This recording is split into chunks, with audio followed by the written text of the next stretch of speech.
Okay, now let's move on to Ukraine. And on Wednesday this week, the bodies of 1,212 Ukrainian soldiers were returned from Russia as part of an exchange agreement. Now, in return, Russia apparently only received 27 bodies. That is of note, as we'll see in a second. Now, Moscow's chief negotiator said that this followed an earlier attempt to do the same thing on the 8th of June. But at that point, on the 8th of June, Ukraine seemed to be refusing to take the 6,000 bodies that Russia was attempting to return. Now, yesterday, Patrick and I spoke to international human rights lawyer Arnaud Develay about what he witnessed on the ground at that attempted exchange. Have a listen to this. On the issue of Ukraine, Mike, there's a huge story. It's been, I think, massively underreported. And one of the reasons, because the potential for embarrassment is pretty amazing. We'll bring up on screen here. Here's the president of Ukraine at the moment, Vladimir Zelensky. And he is a little bit concerned by a lot of things. And this latest story is not going to make life any easier for him. And this is an article up at 21stcenturywire.com. Convoy of the Dead, Kiev's Mendacious Pretext to Disown its Fallen Soldiers. This is written by Arnaud Develay at 21st Century Wire. And we've got some video, Mike, and this is from on site at the exchange. And this was provided to us by Arnaud Develay. We'll roll this clip of the dead bodies in the back, the Russian refrigeration trucks that Ukraine refused to accept. Let's go ahead and watch this.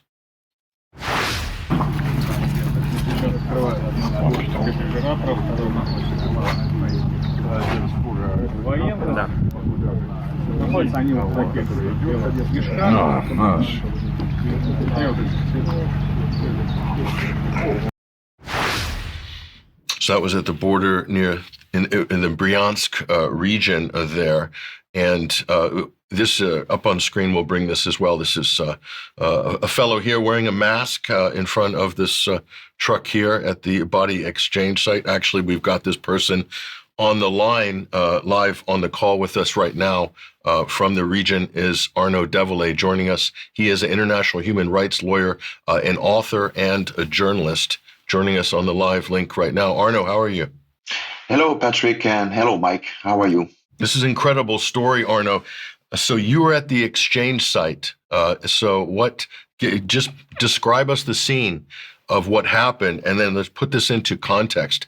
Apparently, we're told, you can correct us if we have any of the details wrong, but Russia had 6,000 Ukrainian soldiers, that it was dead soldiers in an exchange, which is part of the Istanbul agreement. This is an important thing to kickstart peace negotiations.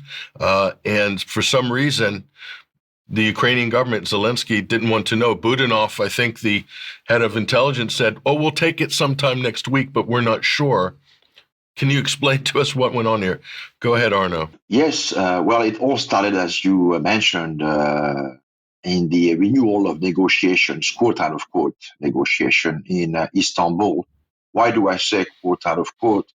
Well, because the Ukrainian delegation is de facto not allowed to negotiate anything per presidential decree bearing on territories, NATO membership, the size of the army, post-war Ukraine, not to mention any issue related to Russian language as recognized by the Ukrainian constitution, by the minority ethnic Russians in Ukraine.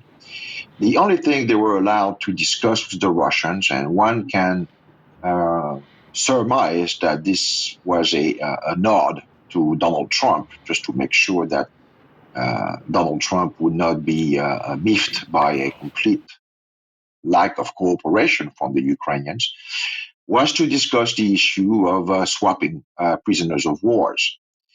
And so up to that point, everything looks pretty dandy to the extent, there are specific lists of prisoners.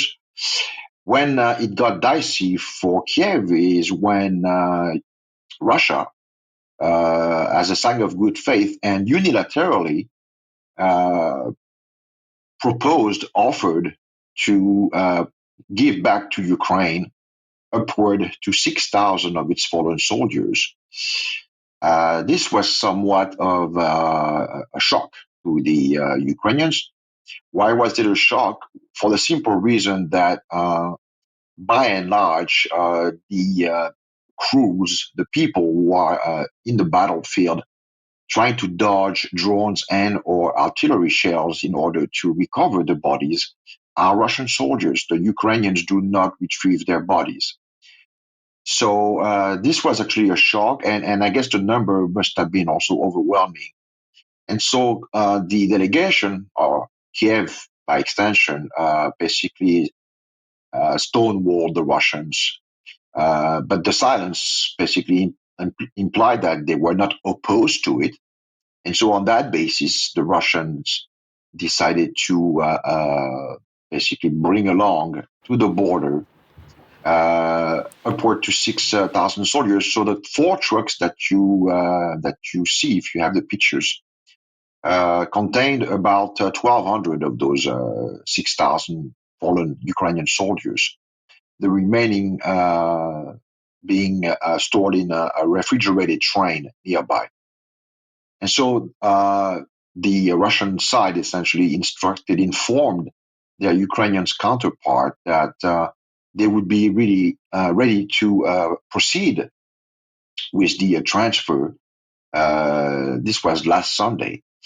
And so we were somewhat put under notice by the Russian Ministry of Defense to get ourselves in the Bryansk region, so we could document the transfer of fallen soldiers to Ukraine, and incidentally also the retrieval by Russia of its own fallen soldiers, an aspect that I will touch on later on.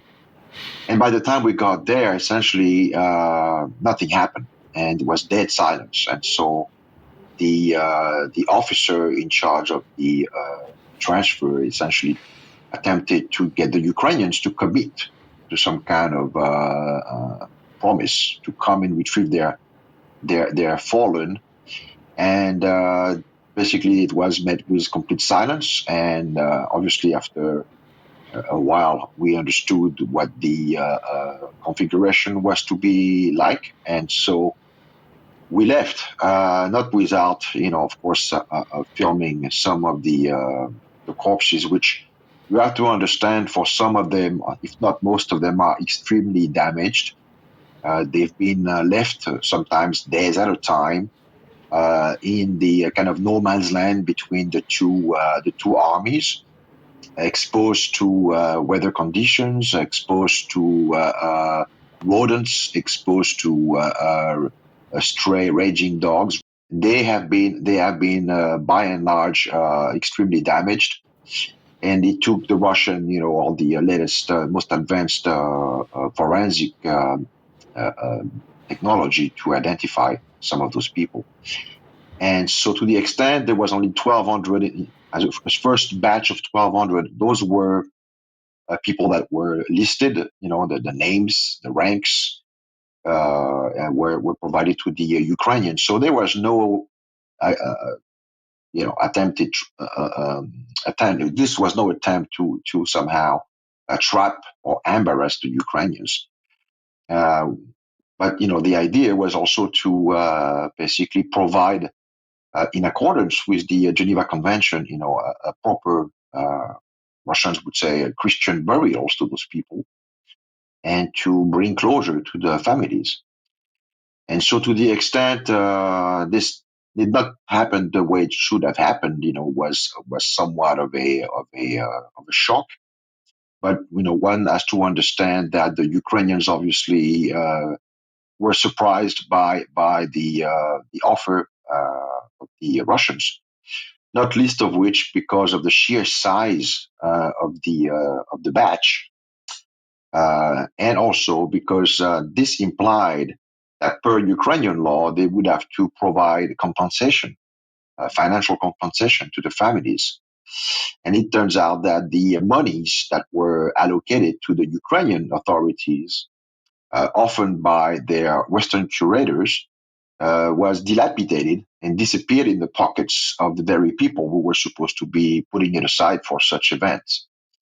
So this is the central reason, and of course, last but not least, the potential for civil strife in Ukraine, to the extent that people would realize that despite what Volodymyr Zelensky has been stating, i.e., that Ukraine suffered a mere 47,000 losses, this was a figure that he put forward back in Well, December on 2024. that point, let's bring that.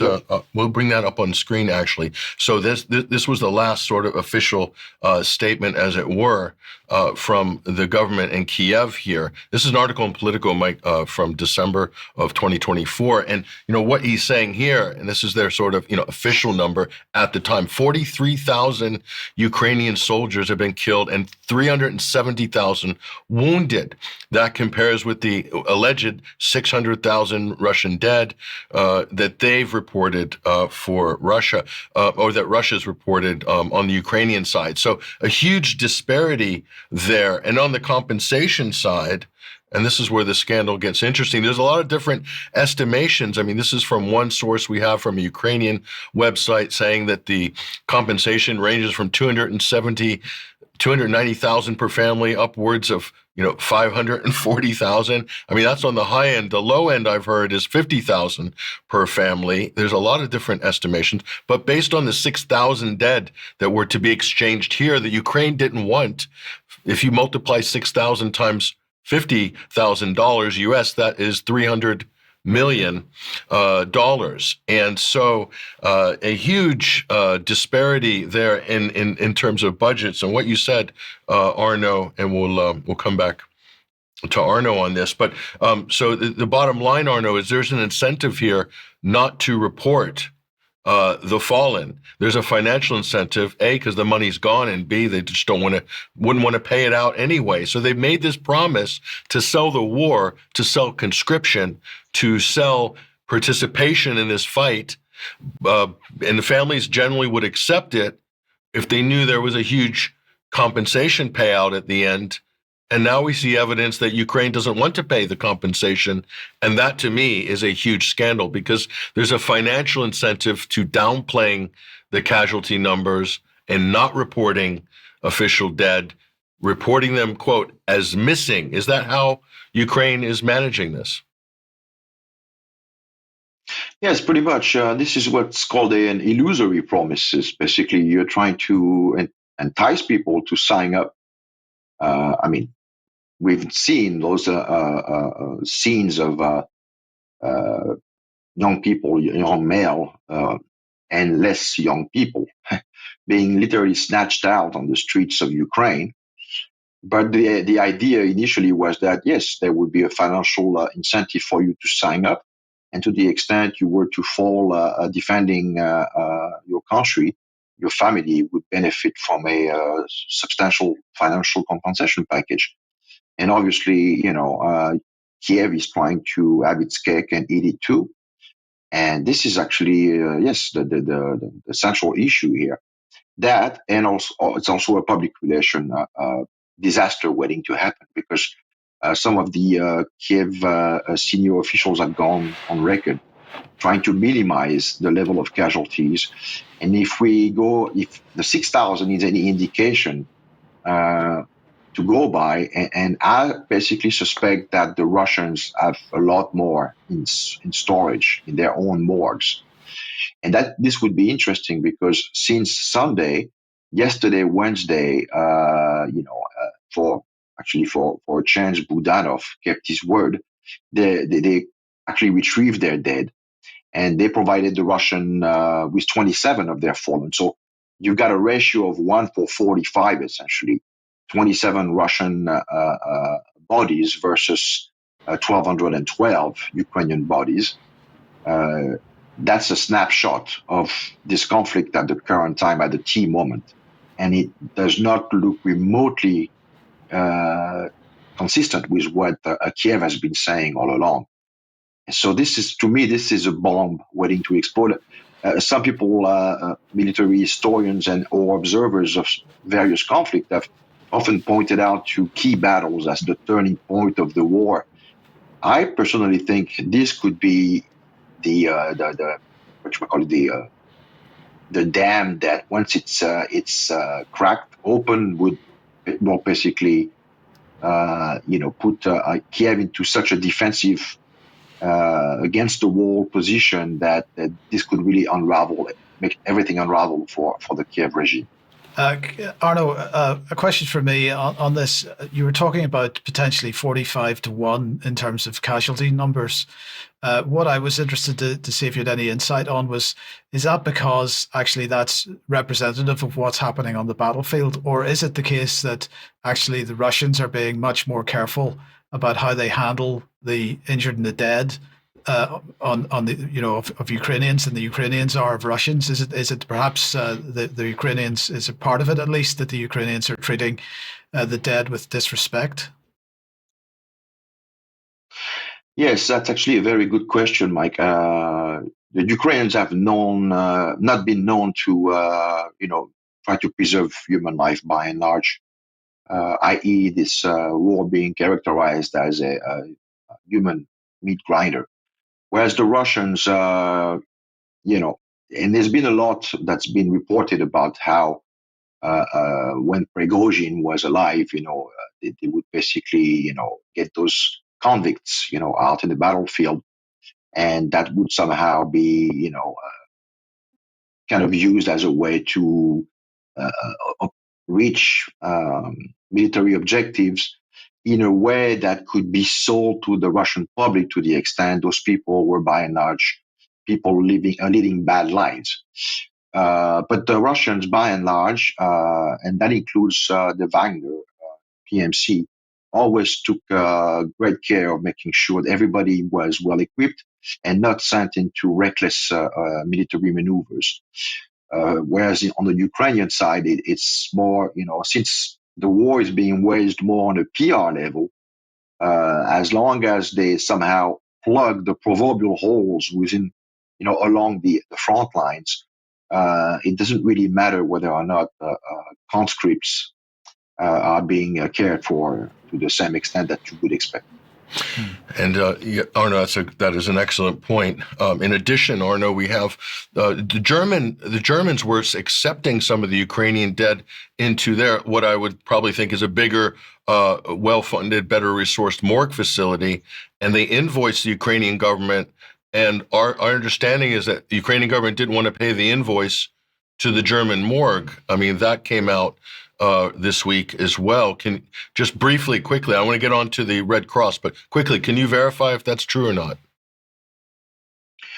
Well, so far this story hasn't been verified. Those are the story that you're alluding to is a Polish language publication on a Polish Telegram channel, which alluded to a Danish MP saying that essentially the bodies that Russia held and which Ukraine was somewhat obligated to attend to would be shipped over to European-based morgues. But in order to do so, Kiev would have to basically pay for the service, which they were not able to do. And so this Danish MPs was basically saying, to the extent we're not getting paid for the service, Okay. Kiev is going to have to handle it. So just to be clear, this is kind of like, yeah. Yes, it remains to be confirmed. Okay. Yeah, and just to confirm, very important point Arnaud brought up. All the names and of the Ukrainians have been confirmed by Ukraine. The list that Russia provided was accepted and validated by Ukraine. So it wasn't as if they had questions over whether these were their soldiers or not.